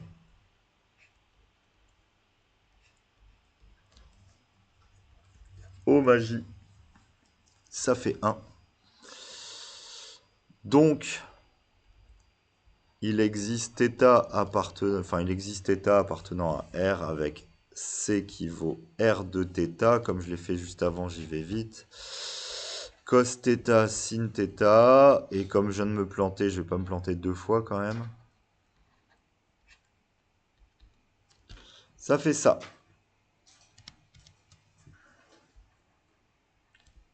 Donc, je dois avoir que cos θ, ça fait moins racine de 3 sur 2. Et je dois avoir sin θ qui fait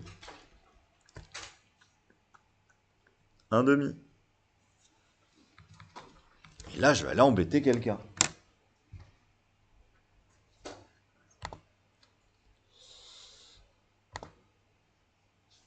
Nicolas, je t'ai déjà embêté, Nicolas? Bah vas-y, je t'embête. C'est quel angle? Parce que là, c'est un angle de référence. Alors, très bien. T'as la bonne méthode. T'as la bonne méthode. Comment tu le trouves après? C'est pas pi sur 6, hein.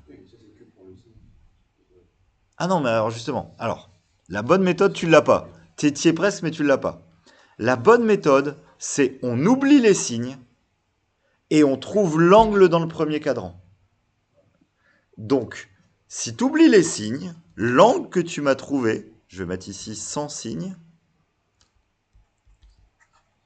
Sans les signes, l'angle que tu m'as trouvé, je suis d'accord avec toi, c'est pi sur 6. Et pourquoi c'est pi sur 6 pour les autres? Le sinus est petit et le cosinus est grand. Quand est-ce que le cosinus est grand, le sinus petit? Quand l'angle est petit. C'est là où le cosinus est grand et le sinus petit. Donc si vous avez votre tableau de référence, bah, si l'angle est petit, dans votre tableau de référence, vous avez 0, pi sur 6, pi sur 4, pi sur 3. Donc c'est pi sur 6, enfin un petit angle. Donc ça, on l'a fait sans les signes. Maintenant, il y a juste qu'à rajouter quelque chose. Maintenant, je vais rajouter les signes donnent le cadran.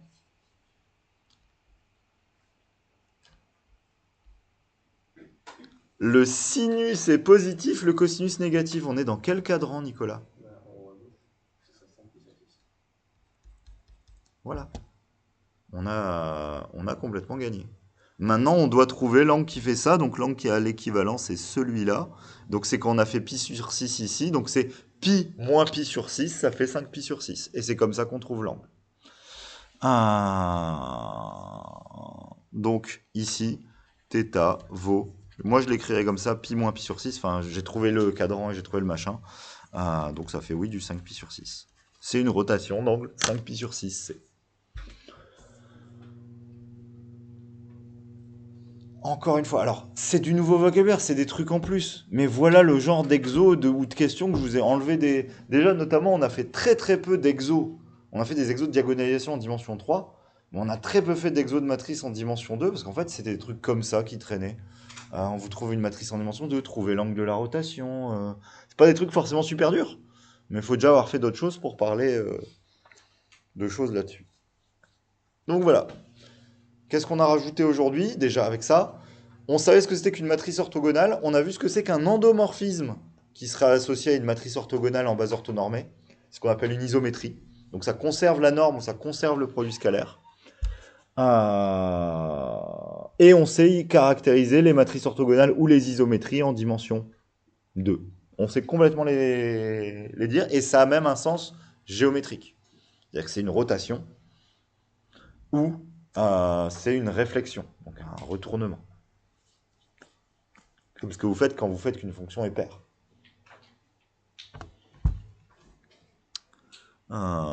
Ok. Non, c'est pas ça que je veux. C'est ça. Alors, avant de continuer là-dessus, attendez, qu'est-ce que je voulais dire?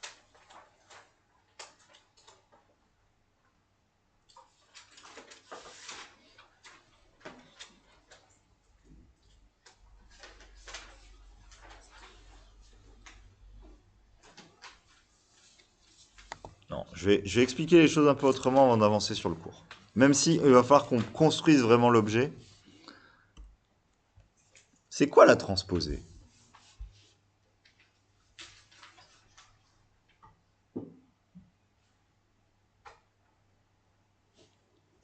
Et C'est le produit scalaire.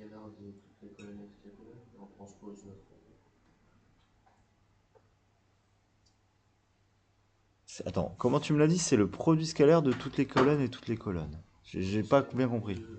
De transposer de toutes les colonnes avec toutes les colonnes. Et transposer des CI, produit scalaire transposer CI fois CJ. Alors ça, c'est quoi un truc qu'on a vu hier? C'est si je fais A transposé fois A, je suis d'accord avec toi, ça remplit une matrice avec les produits scalaires CI, CJ. Ouais, alors, je voulais un truc un peu plus vague, mais c'est encore plus précis, mais c'est un peu la même idée.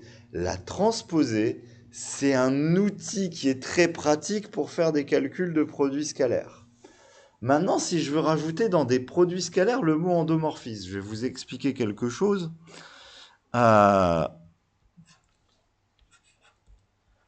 Si je veux faire le produit scalaire de deux vecteurs, donc alors, non, je ne devrais pas l'écrire comme ça. Je vais faire des vrais maths, des pseudo-maths. C'est juste pour vous expliquer. Si je vois ça comme des vecteurs colonnes, appliquer un endomorphisme, c'est-à-dire faire U du vecteur petit x associé au vecteur petit y en produit scalaire, c'est faire le produit matriciel à x, y. Je vous ai dit en matrice, ça revient à faire transposer de AX fois Y. Ce qui revient à faire transposer de X fois A transposé fois Y. Ce qui revient à calculer le produit scalaire de ceci. Ah, j'étais en... J'en ai marre.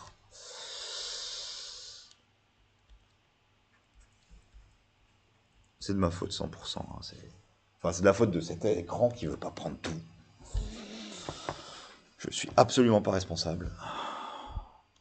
C'est pas du tout parce que je vais m'entasser dans un coin du tableau à chaque fois que ça pose des problèmes. Non, j'ai pas du tout de problème de gestion de tableau. C'est pas vrai. Et ceci, je peux le réécrire comme un produit scalaire. Ceci, je peux le voir comme x scalaire transposé de y. Là, j'ai juste fait du calcul.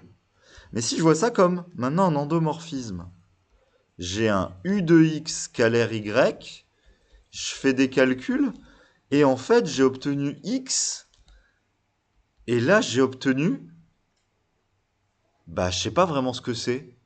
J'ai obtenu un nouvel endomorphisme qui aurait pour matrice la transposée. Vous êtes d'accord avec moi? La transposée se sert dans les produits scalaires, et en fait, ça permet, entre guillemets, de passer l'endomorphisme d'un côté à l'autre. C'est un truc un peu tordu comme ça.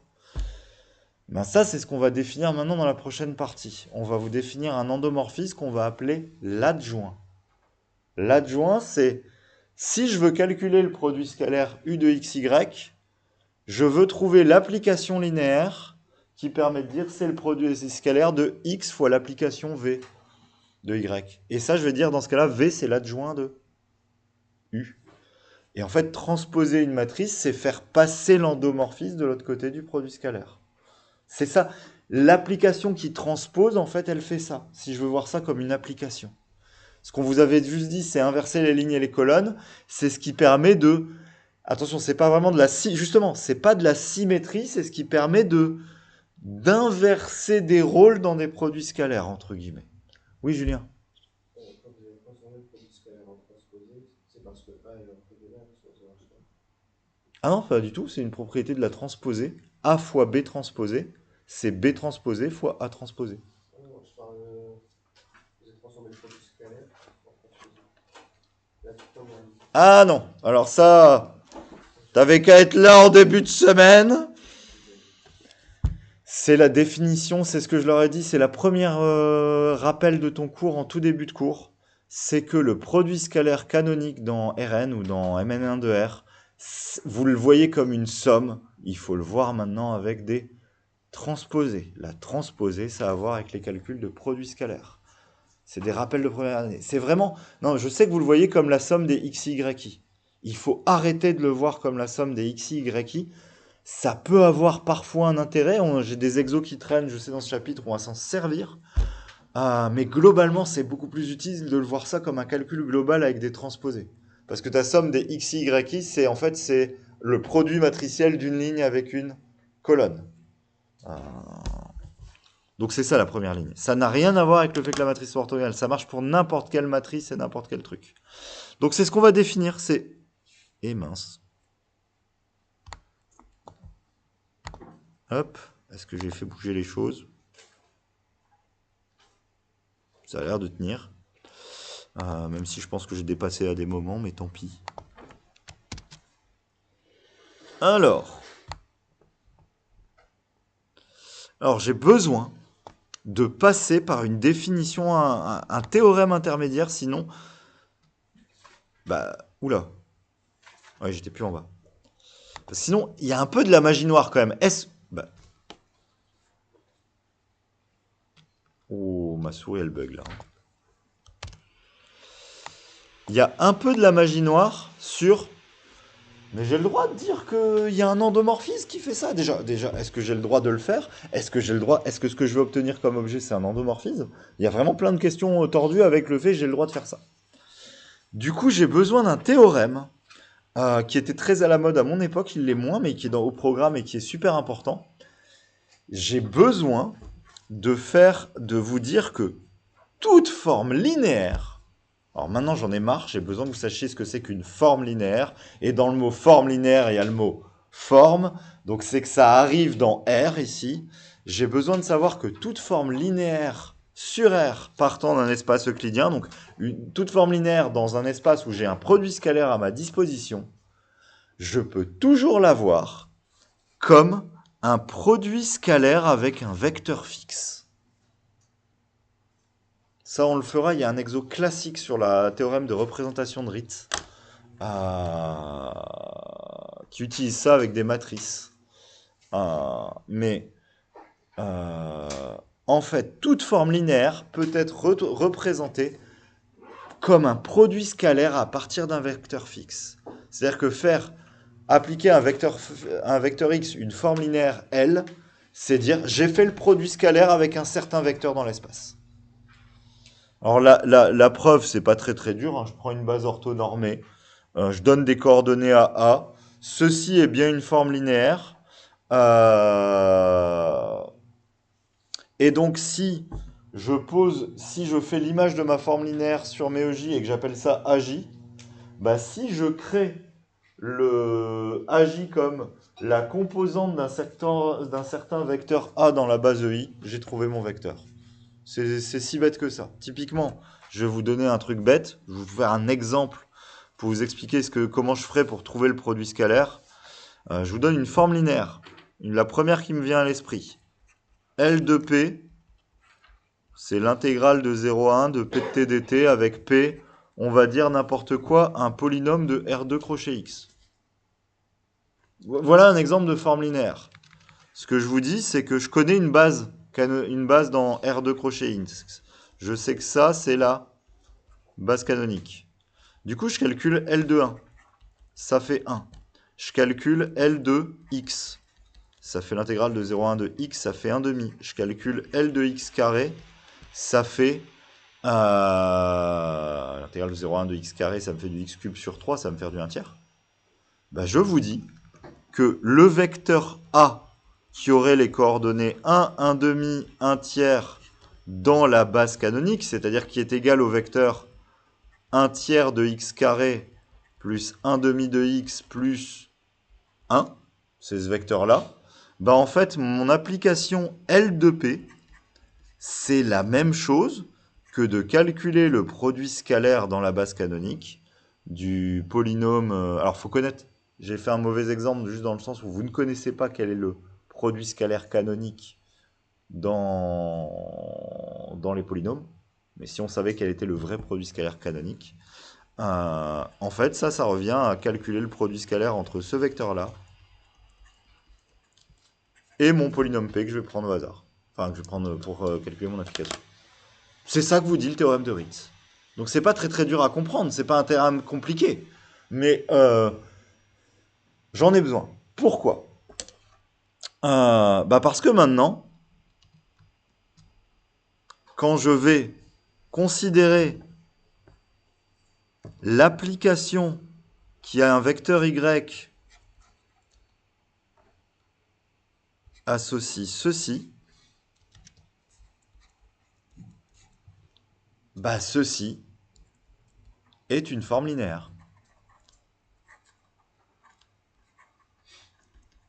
Et si c'est une forme linéaire, il existe un vecteur A, mais comme mon application ici, c'était une application L, mais je vais embêter quelqu'un avec ça.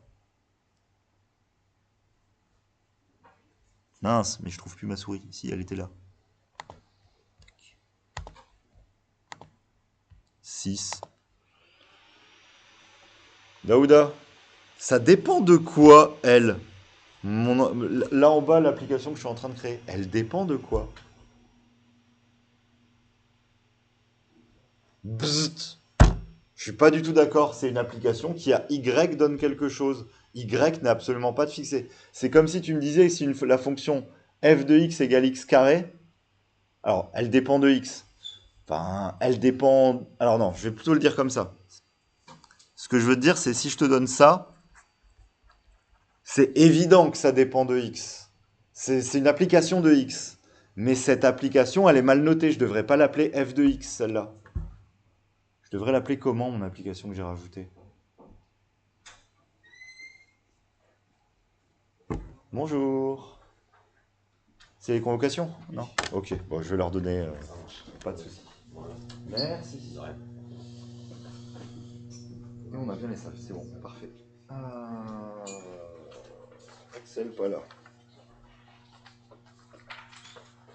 Vous venez avec votre convocation au concours blanc. Oula, pas là. Oublie. L'élément. Du coup, ma fonction x puissance n, elle dépend de quoi, Daouda? Elle dépend de n. J'aurais dû la noter, si j'avais fait des bonnes notations, j'aurais dû la noter fn de x. Mon application, elle dépend de quoi?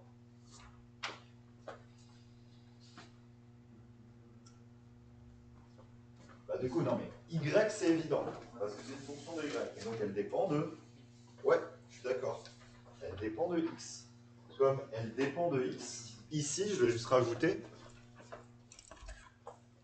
En fait, j'aurais dû l'appeler Lx, cette application. Et donc mon théorème de Ritz me dit qu'il existe A appartenant à E tel que Lx de Y, ça fait le produit scalaire AY. Sauf qu'en fait, mon A, puisque mon application L, je suis où? Puisque mon application L dépend de X, mon vecteur A ici, il dépend lui aussi de X. Donc ici, c'est pas un A que j'ai, c'est un AX. Ce que je peux renoter, si je veux, A de X, Y. Et cette application-là, c'est ce que je vais appeler l'adjoint de mon endomorphisme. C'est comme ça que je le définis. C'est pour ça que j'ai besoin du théorème de Ritz. Cette application-là dépend de X. Du coup, si je veux faire passer quelque chose de l'autre côté, c'est le théorème de Ritz qui me dit « Ah, mais le vecteur A, il va dépendre de X. » Donc, je peux noter ça comme ça. Ça devient une application. Attention, ça devient une application. Je n'ai pas plus qu'une application. Pour le moment, je ne sais pas si c'est une application linéaire. Je n'ai aucune propriété à part il existe un A de X.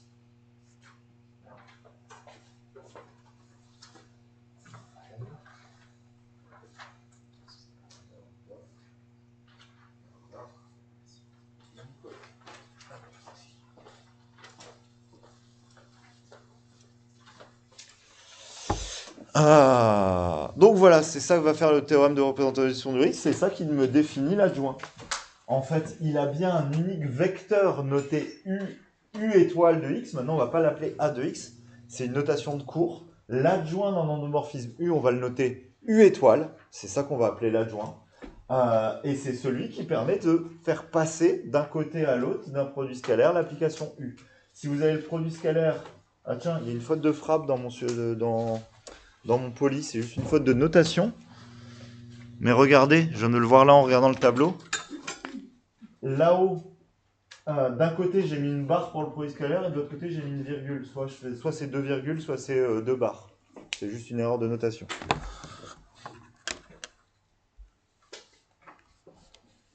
Vu mes notations précédentes, c'est plutôt une barre qui manque là.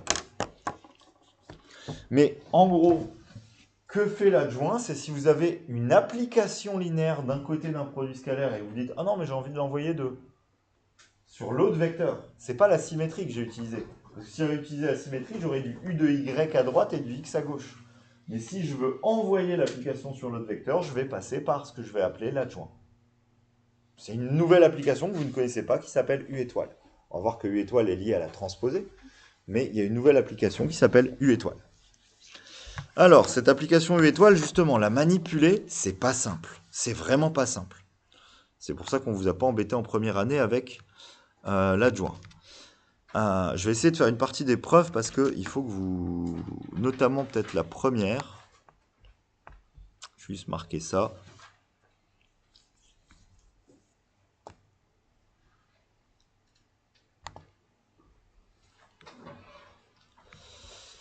Mais voilà tout ce qu'on va savoir de l'adjoint.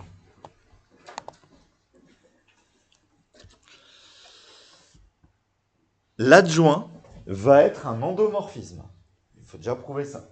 Alors ça, c'est moins important, mais l'application qui a U donne le U étoile est linéaire. C'est-à-dire que si j'essaye de trouver l'adjoint de U plus alpha V avec deux applications U et V, bah, l'adjoint de U plus alpha V, c'est U étoile plus alpha V étoile. C'est juste dire ça, le deuxième point. On va voir que V rond U étoile, ça c'est pas très très dur, c'est U étoile rond V étoile, et que U étoile étoile, c'est U. C'est pas, ça va pas être très très dur. Ce qui va nous intéresser, c'est que voilà, alors même si je l'ai pas encore dit, bah si, c'est là, c'est la dernière, c'est ce que je vous ai dit, c'est le lien. Si B est une base orthonormée, encore une fois, la matrice de l'adjoint, c'est la transposée de la matrice de l'endomorphisme. Donc l'adjoint, c'est bien l'application qui fait l'équivalent de la transposition. Et ce qui va être intéressant, c'est puisqu'on va travailler avec des bases orthonormées, c'est qu'en fait, si on a un espace vectoriel qui est stable, l'orthogonale va être stable par l'adjoint. Alors ça, c'est pas super important, mais en fin de chapitre, on va dire que on va parler de ce qu'on va appeler les endomorphismes auto-adjoints. Les endomorphismes pour lesquels l'adjoint, c'est la même chose que l'application de base. Donc les endomorphismes pour lesquels la matrice, c'est la même chose que la matrice transposée. Donc on va parler des matrices symétriques et ce qu'on va appeler les endomorphismes symétriques associés. Et là, il se passera quelque chose de magique. C'est que si l'adjoint, c'est la même application, c'est que si vous avez un espace stable pour une matrice symétrique, l'orthogonale va être stable aussi. Et là, maintenant, ça devient magique pour les matrices symétriques, c'est qu'un espace propre, c'est stable. Ça veut dire que tous les autres espaces propres sont dans l'orthogonale. Parce qu'ils sont stables aussi. Enfin, on va chercher comme ça. Et ça va permettre de faire ce qu'on appelle le théorème de diagonalisation le plus fort qu'on a, qu'on appelle le théorème spectral. Mais donc, ça, c'est une toute petite propriété qu'on va pas se servir très très très souvent. Mais par contre, sa version quand U étoile est égal à U, on va s'en servir à tour de bras.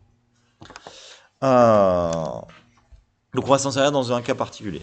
Alors, là, ça me fait montrer quelque chose qui est compliqué, mais je veux pas que vous le preniez comme une preuve de cours, mais imaginons qu'on vous donne un sujet de concours. Alors là, soyons clairs, c'est pas du CCINP. On est plutôt sur du central, MINPON, voire XENS. Hein. Mais on vous dit, vous n'avez jamais fait le cours sur les adjoints, et on vous dit, je crée l'application qui fait ça. Et maintenant, on vous dit, voilà, on crée juste l'application qui, je renverse le produit scalaire de l'autre côté. Montrez-moi, par exemple, que c'est un endomorphisme. Donc, qu'est-ce qu'il faut faire? Je suis d'accord avec vous. Ce qui m'intéresse, c'est pas la base. Qu'est-ce qu'il faut faire? Oui, c'est évident. Il faut aller montrer que U étoile de X plus alpha Y, ça fait U étoile X plus alpha U étoile Y. Je suis d'accord avec vous, hein, c'est ça qu'il faut montrer. Comment vous allez faire? quand la seule chose que vous savez sur l'adjoint, c'est que si vous voulez basculer le produit scalaire, enfin basculer l'application, vous mettez un étoile. C'est ça qui m'intéresse. Sachant que ça, c'est la seule, je vais mettre ça comme ça, c'est la seule info que vous avez, comment vous allez me faire une preuve de la propriété que je vais écrire en bas. Julien. La linéarité du produit scalaire, on va faire U scalaire Y Z. Et donc, on va avoir deux égalités. Il y aura une égalité par la linéarité du produit scalaire et une égalité par adjoint. Et donc, on aura l'un égal à l'autre. Ouais. C'est ça. C'était vraiment juste. Du coup, ce que je vais faire, c'est que je vais aller calculer le produit scalaire. Mon but, c'est de faire apparaître ça. Alors, moi, je vais faire avec les deux en même temps. Tu m'as juste dit avec plus, mais je vais mettre le alpha. Mais c'est la même chose. Je vais aller calculer ceci. Pourquoi je fais ceci? Parce que dès la première ligne, je peux appliquer l'adjoint.